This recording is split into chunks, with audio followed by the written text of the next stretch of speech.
Hi everyone. Welcome to Bindu's rival. అందరూ ఎలా ఉన్నారు? నేనైతే చాలా బాగున్నాను. మీరు కూడా చాలా బాగుండాలని మనస్ఫూర్తిగా కోరుకుంటున్నాను.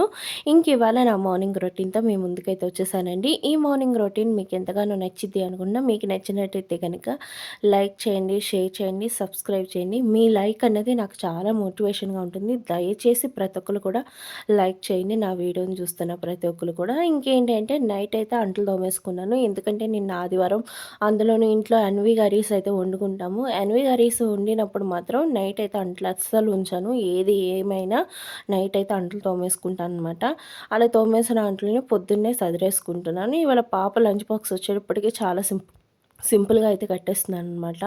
ఇంక పాప లంచ్ బాక్స్‌లోకి వచ్చేటప్పటికి నేను ఆలూ ఫ్రై అయితే చేద్దామనుకుంటున్నాను. ఈ ఆలూ ఫ్రై అన్నది తల్లికి ఎంతో సులువుగా అయిపోయే రెసిపీ అనమాట. చాలా ఈజీగా అయితే అయిపోతది. ఇంకా అందుకోసం అనేసి ఇవాళ ఆలూ ఫ్రై అయితే చేస్తున్నాను. ఎప్పుడు కూడా మనం ఇలా సింపుల్‌గా ఎప్పుడైనా మనకి నీరసంగా ఉన్నప్పుడు ఇలాంటి సింపుల్ రెసిపీస్ అయితే చేసేసాననమాట. ఎగ్ రైస్ అనేసి, ఇలాగా మనకి ఆలూ ఫ్రై అనేసి ఇలా సింపుల్ రెసిపీస్ అయితే చేసుకుంటే మనకి కొంచెం ఆహ్, ఎనర్జీ అనేది సేవ్ అయితదనమాట. ఇంకా అందుకోసం అనేసి ఇవాళ ఆలూ ఫ్రై అయితే చేస్తున్నాను. నాకు ఇలా చెక్కు తీయటం అనేది చాలా ఇష్టం అనమాట. చాలా భలే అనిపిస్తది ఇలా చెక్కు తీస్తుంటే. ఈ ఆలూ ఫ్రైకొచ్చేటప్పటికి మనం ఆనియన్స్‌ని ఎలా చాప్ చేసుకుంటామో, ఆ విధంగానే సన్నగా అయితే చాప్ చేసుకోవాలనమాట. ఇలా కట్ చేసేసుకున్న బంగాళదుంపల్ని ఏంటంటే ఒక గిన్నెలోకి వాటర్ తీసుకొని ఆ వాటర్‌లోకి బంగాళదుంప ముక్కలన్నీ వేసేసుకోవాలి. ఎందుకు అంటే గనక ఈ బంగాళదుంప ముక్కలు మనం అలా ప్లేట్‌లో పెట్టేసి ఉంచాము అంటే గనక పాడైపోయి అంటే నల్లగా అయిపోతాయన్నమాట. అందుకోసమనే మనం వాటర్‌లో వేసినయితే పాడవకుండా ఉంటాయి. ఇంకా అలాగే నేను రైస్ కూడా కడిగేసి పొయ్యి మీద పెట్టేసుకుంటున్నాను. ఇంకా ఇప్పుడైతే మూకుడు పెట్టి మూకుడు వేడెక్కాక ఒక 2 టేబుల్ స్పూన్ల ఆయిల్ అయితే వేసుకుంటున్నానండి. ఈ ఆయిల్ వేడెక్కాక మనం కట్ చేసుకున్న బంగాళదుంపల ముక్కలు ఉన్నాయి కదా వాటినన్నిటిని కూడా వేసేసుకుంటున్నాను. మనం బంగాళదుంప ముక్కల్ని ఒకసారి కడిగేసుకోవాలండి. దీనిలో నుంచి ఒక పిండి పదార్థంలా వస్తది. అది కనుక మనకి ఈ వేపుడుకి ఉంది అంటే గనక ఈ వేపుడు మాడిపోయే అవకాశం ఉంటది. అలాగే ఇంకోటి ఏంటంటే మనం ఈ ఫ్రైని చేసుకునే ముందు మనం పసుపు అనేది వేసేసుకోవాలనమాట. పసుపు వేసుకుంటాం వల్ల ఏంటంటే మనకి ముక్క అన్నది చిదిమైపోకుండా మనకి ఇలా ముక్క పీస్ కిందనే ఉంటదనమాట. ఇంక అందుకోసం అనేసి ఈ విధంగా మనం వేపుకోవాలనమాట. ఇప్పుడు ఈ బంగాళదుంపలు బాగా వేగిపోయాక రుచికి సరిపడగా సాల్ట్, అలాగే వచ్చేటప్పటికి ఒక అర టేబుల్ స్పూన్ కారం అయితే వేసుకుంటున్నాను. ఈ ఫ్రైకి వచ్చేటప్పటికి కారం కొంచెం తక్కువగా ఉంటే బాగుంటుంది. ఇప్పుడు మొత్తం అంతా కలిపేసుకుందాము. ఎంతో రుచికరమైన ఆలూ ఫ్రై అయితే తయారైపోయింది. చూసారా ఎంత ఈజీగా అయిపోయిందో.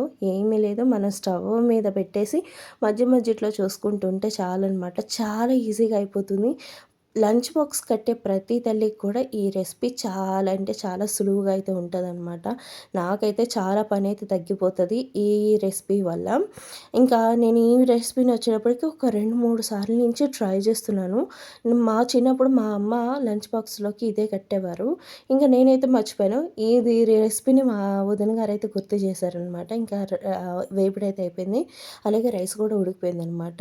ఇంక మా పాప ఏంటంటే చపాతీ చేయమంది. అలాగే నిన్న వచ్చేటప్పటికి కొంచెం చికెన్ గ్రేవీ అయితే మిగిలిపోయిందనమాట, చికెన్ కర్రీ.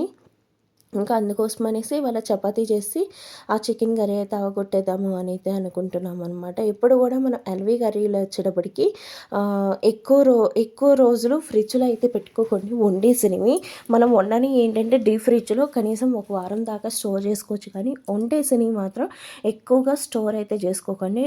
ఒక నైటు లేదంటే ప్రొద్దున్న ఒక మధ్యాహ్నం దాకా ఇంక అంతే. అంతకన్నా ఎక్కువ ఉంది అంటే మీరు తీసి పడేసుకోవచ్చనమాట. అలాగే ఇంకోటి వచ్చేటప్పటికి ఏంటంటే చపాతీని చూపిస్తున్నాను కదా! ముందుగా కొద్దిగా ఆయిలు, అలాగే రుచికి సరిపడగా సాల్ట్ అన్నది వేసి చక్కగా మనం పిండినన్నది తడిపేసుకోవాలండి.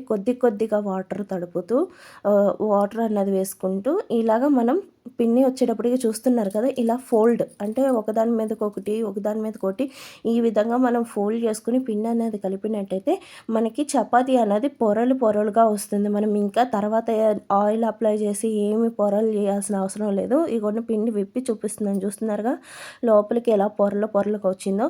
మనం చపాతీ చేసినా కూడా చాలా ఈజీగా అయితే మనకి చపాతీ పొరలుగా వస్తదనమాట. పెద్ద అవస్థ లేకుండా.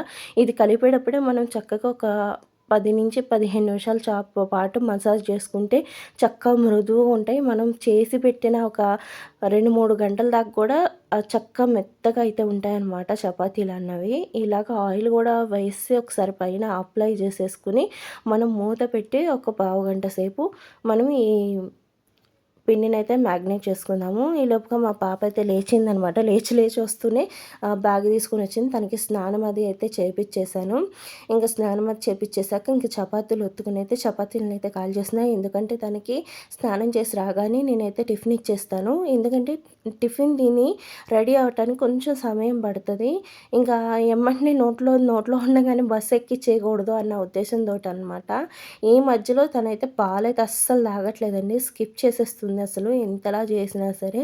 పాలు తాగించడానికి ఎవరికైనా ఏమైనా టిప్స్ తెలిస్తే కొంచెం షేర్ చేయండి ప్లీజ్. ఇంక ఈ చపాతీలు ఉన్నాయి కదండి, ఈ విధంగా కలుచుకోవాలి. చూస్తున్నారుగా ఎలాగా మనకైతే చపాతీ పొంగుతుందో. అలాగే చపాతీ కూడా మాడిపోకుండా జాగ్రత్తగా అయితే కాల్చుకోండి. నేను మొన్న దాకా ఏంటంటే కొద్దిగా మాడినట్టయితే అక్కడక్కడ మాడుతుంది చూడండి, అదైతే నాకు బాగా నచ్చేదనమాట. నేను నాలాగే ఇంకొక యూట్యూబర్ ఛానల్ అయితే చూశాను అనమాట. ఆవిడ ఇలా మాడినవి తీసేయాలి, తినకూడదు. వాళ్ళ ఇంటి కింద ఎవరో ఒక డాక్టర్ రెంట్‌కి ఉండేవారంట. అతను చెప్పిన కాడి నుంచి ఆవిడైతే ఆ మాడు అంతా తీసేస్తున్నానని చెప్పారు. ఆవిడ వీడియో చూసాక నాకు అనిపించింది, అయ్యో మనం కూడా తీసేసుకోవాలి అనేసి. ఆవిడ వల్ల నాకైతే ఒక కొత్త విషయం అయితే తెలిసిందనమాట. ఇంక ఇప్పుడైతే మా పాపకైతే ఇచ్చేసి వచ్చేసాను. ఇంకా తనకైతే లంచ్ బాక్స్‌ని అయితే ప్యాక్ చేసేసుకుంటున్నాను. ముందుగా కూర వేసేసుకుని, అలాగే కొద్దిగా రైస్ వేసేసుకుని మొత్తం అంతా కలిపేసుకుంటున్నాను అనమాట. ఇదొచ్చేటప్పటికి చాలా బావుంటదండి. చాలా ఈజీగా ఉంటది. పిల్లలు కూడా చాలా ఇష్టంగా తింటారు. మా పెద్ద పాప ఎప్పుడు కూడా కొంచెం కొంచెం వదిలేస్తూ ఉంటది లంచ్ బాక్స్‌లో. కానీ ఇవాళ కంప్లీట్‌గా అయితే చక్కగా తినుకుంటా వచ్చేసిందనమాట. వాళ్ళ ఫ్రెండ్స్ కూడా చాలా బాగుందని చెప్పారంట. ఇంకింటికి రాగానే "అమ్మ నువ్వు చాలా వెరీ గుడ్ అమ్మ. మా ఫ్రెండ్స్ అందరూ బావుందని చెప్పారు" అనేసైతే నన్ను అందనమాట. భలే అనిపిస్తది కదా! మనం వండిన వంటల్ని మన పిల్లలు భలేగా మెచ్చుకుంటే ఆ ఆనందం వేరే లెవెల్‌లో ఉంటది. నాకైతే చాలా అంటే చాలా హ్యాపీగా అయితే అనిపించిందనమాట. ఇంకిప్పుడు రైస్‌నైతే లంచ్ బాక్స్‌లో పెట్టేసుకుంటున్నాను. ఇంకా లంచ్ బాక్స్ అయితే రెడీ అయిపోయింది. ఇంకిప్పుడేంటంటే మా పాపది ఇంకో జత అయితే ఉందనమాట. ఇంక ఈ జత కూడా ఐరన్ చేసి పెట్టేసుకుంటే రేపటికి కొంచెం సులువుగా ఈజీగా ఉంటది. ఇంకా మా పాపను బస్ ఎక్కించడానికి కూడా ఇంకొక పావుగంట అయితే టైం ఉందనమాట. ఇంక ఈ టైం ఉన్నందుకు ఈ ఈ జతనైతే ఐరన్ చేసేసుకుంటున్నాను. ఇంకా రేపటికి నాకు ఇంకో పావుగంట నాకైతే సేవేననమాట. ఇంక ఈ విధంగా అయితే నా ఇంట్లోని ఇలా పామేస్తున్నాను వచ్చి రాక ఏదో. ఇంకా ప్రతి ఒక్కళ్ళు కూడా అంతే కదా! పిల్లల్ని స్కూల్‌కి పంపించేదాకా ప్రతి తల్లి ఎంత ఉరుకులు పరుగులు తీస్తుందో, వాళ్ళకి స్కూల్‌కెళ్ళాక హమ్మయ్య! అనైతే అనిపిస్తదనమాట. ఇంకా నాకు కూడా అలాగే ఉంది. ఇంక అందులోను నాకు ఇంకా ఇంకో చిన్న పిల్లేమో ఇంక తనతోటి అసలు ఎంత అయితే అంత గజిబిజిగా అనిపిస్తా ఉంది. నేను చేస్తా ఉంటే ఒక పక్కనేమో ఇది చూడండి మా చిన్న పాప మీరు చూసినట్టయితే మూలకి వచ్చి ఆ ఐరన్ బాక్స్‌ని పట్టుకొని లాగటం అలా చేస్తుందనమాట. ఇంకా మా పాపనైతే కిందకి తీసుకెళ్ళిపోతున్నా. ఇగోండి రెడీ అయ్యాక ఇలా ఉందనమాట. ఇగోండి స్కూల్ బస్ కూడా వచ్చేసింది. తనైతే స్కూల్ బస్ ఎక్కిచ్చేసి ఇంకా అప్పుడు మా వారు కింద కొంచెం గార్డెన్ ఉంది కదా మనకి, ఆ గార్డెన్‌లో అయితే కలుపు పీకుతానన్నారనమాట. ఇంకా తననైతే బస్ ఎక్కిచ్చేస్తున్నాము. ఎప్పుడు కూడా చాలా నవ్వుతూ వెళ్ళిపోతదనమాట. ఇంకా తిని వెళ్ళిపోయి వచ్చేదాకా కూడా కొంచెం ఇంట్లో ఉన్న పనులన్నీ ఇంకా చకచకా చేసేసుకుంటాను. ఇంకా సాయంకాలం తను వచ్చాక ఏంటంటే తనతో కూర్చోవాలి, కబుర్లు చెప్పాలి, తన స్కూల్లో జరిగినవన్నీ చెప్పాలన్నమాట. మనం కొంచెం వినకపోయినా అలిగి కూర్చుంటుంది. ఇంక అందుకోసమని తను వచ్చేలోపు పని అంతా చేసేసుకుంటా.